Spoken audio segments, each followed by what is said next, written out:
شیخ Saadi نیت پر سب دار و مدار ہے۔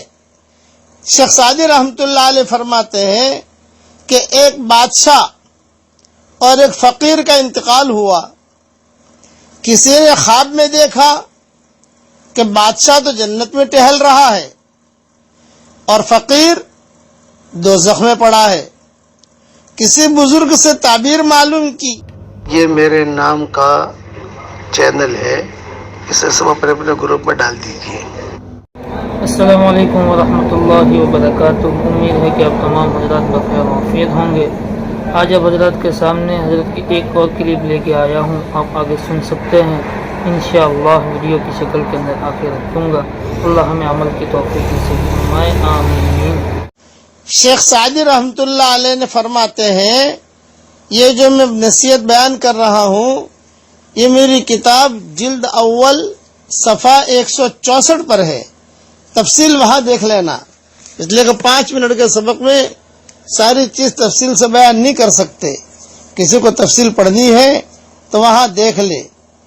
یہ سبق نمبر 403 ہے۔ شیخ سعدی نیت پر سب دار و مدار ہے۔ شیخ سعدی رحمۃ اللہ علیہ فرماتے ہیں کہ ایک بادشاہ اور ایک فقیر کا انتقال ہوا۔ کسی نے خواب میں دیکھا کہ بادشاہ تو جنت میں ٹہل رہا ہے اور فقیر دوزخ میں پڑا ہے۔ کسی بزرگ سے تعبیر معلوم کی تو کہا کہ وہ بادشاہ صاحب تخت و تاج تھا مگر فقیری کی تمنا کرتا تھا، اور فقیروں کی طرف اور اللہ والوں کی طرف، فقیر سے مراد یہاں کنگال نہیں ہے، فقیر سے مراد یہاں اللہ والے ہیں، فقیروں کی طرف اور اللہ والوں کی طرف بڑی حسرت کی نگاہ سے دیکھتا تھا۔ اور یہ فقیر تھے، ظاہر کے اندر اللہ والے نظر آتے تھے، مگر بادشاہ کو رشک کی نگاہ سے دیکھتے تھے۔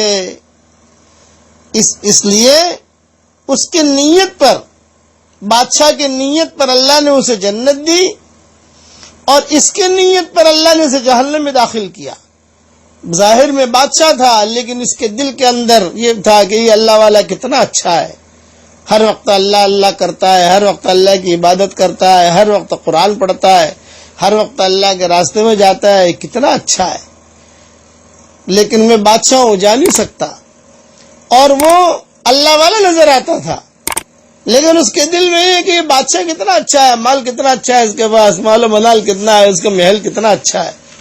تو اللہ تعالیٰ نے ان دونوں کی نیت پر فیصلہ کر دیا کہ بادشاہ کو جنت میں داخل کیا، اور یہ فقیر جو اللہ والا زاہد دکھائی دے رہا تھا اس کی بری تمنا کی وجہ سے اللہ نے اسے جہنم میں داخل کیا۔ اسی طرح اگر کوئی آدمی مسجد میں ہے، اب نصیحت سنیے، اسی طرح اگر کوئی مسجد میں ہے اور اس کا دل لگا ہوا ہے کہ جلدی نماز ہو اور میں اپنے کام کو جاؤں، تو گویا وہ مسجد سے نکل چکا۔ اور کوئی بازار میں ہے اور اس کا دل مسجد نماز میں لگا ہوا ہے تو گویا وہ نماز ہی میں ہے۔ یہی معنی ہے انتظار الصلاۃ بعد الصلاۃ کے، کہ زہد خانقاہ میں صرف بیٹھنے کا نام نہیں ہے۔ معلوم نہیں ہم کہاں ہیں، اس کا حال تو قیامت میں معلوم ہوگا۔ فمن ثقلت موازینہ فاولئک هم المفلحون، وہاں جس کا نیکی کا پلہ بھاری ہوگا وہی آدمی کامیاب ہوگا۔ اللہ تعالی ہم سب کی نیکی کے پلے کو بھاری کرے۔ اصل معاملہ حشر کا میدان کا ہے، دنیا کا معاملہ اصل نہیں ہے۔ دنیا تو آدمی کی کٹ جاتی ہے، غریبی میں کٹ جاتی ہے، امیری میں کٹ جاتی ہے، اور دنیا تو آدمی کی جو ہے روکھی سوکھی روٹی کھا کر بھی کٹ جاتی ہے۔ معاملہ اصل آخرت کا ہے، معاملہ اصل آخرت کا ہے، معاملہ اصل آخرت کا ہے۔ اس لیے روزانہ ایک دعا مانگے ہر نماز کے بعد کہ اللہ میرا خاتمہ اچھا کرنا، اے اللہ میرا خاتمہ اچھا کرنا۔ یہ روزانہ ایک ایک مرتبہ دعا مانگنی چاہیے۔ اس لیے آج ایک دعا دیتا ہوں، وہ دعا روزانہ قرآن کی دعا ہے، امیجز بنانے والے امیجز بنا لیں اور اس کا عربی بھی پڑھ لیجئے، ترجمہ بھی انشاءاللہ امیجز میں آ جائے گا. پڑھیے میرے ساتھ. ربنا لا تزغ قلوبنا بعد اذ ہدیتنا وہب لنا من لدنک رحمہ انک انت الوہاب.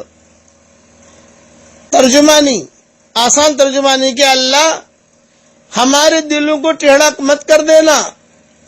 تو جب ہدایت ہمیں دے دے تو ہمارے دل بھی ٹیڑھے مت کرنا، اور تیری طرف سے تو ہی دینے والا ہے، اور تیری طرف سے رحمت بھی دینا، ہدایت بھی دینا. یہ پورا ترجمہ میں نہیں کر رہا ہوں، یہ سمجھانے کے لیے کہہ رہا ہوں، لیکن امیجز میں جو ترجمہ آئے گا پوری آیت کا مکمل ترجمہ آئے گا. جو میری ریاض القرآن کا ترجمہ ہے وہ مکمل لکھواؤں گا اس کے اندر انشاءاللہ. اصل ترجمہ وہ ہوگا. میں خالی سمجھا رہا ہوں کہ اللہ ہدایت دینے کے بعد تو ہمیں محروم مت کرنا. خلاصہ کلام یہ. آج اللہ نے ہمیں ہدایت دی ہے، ہم مسلمان ہیں. خدا نہ خواستہ کوئی ایسا حال نہ ہے کہ آدمی اپنے ایمان چھوڑ دے. ایمان چھوڑا تو سب کچھ گیا. اس کے لیے وہی جملہ میرا، اپنے آپ کو ایک کے حوالے کر دو تو وہ ایک کو ہمارے حوالے کر دے گا. اللہ تعالی ہم سب کا خاتمہ ایمان پر فرمائے، اور برے خاتمے سے اللہ تعالی ہم سب کی پوری حفاظت فرمائے. آمین آمین. یہ دعا جو امیجز میں آ رہی ہے یہ قرآن کی دعا ہے. اسے ہر نماز کے بعد ایک مرتبہ پڑھ لیا کرو.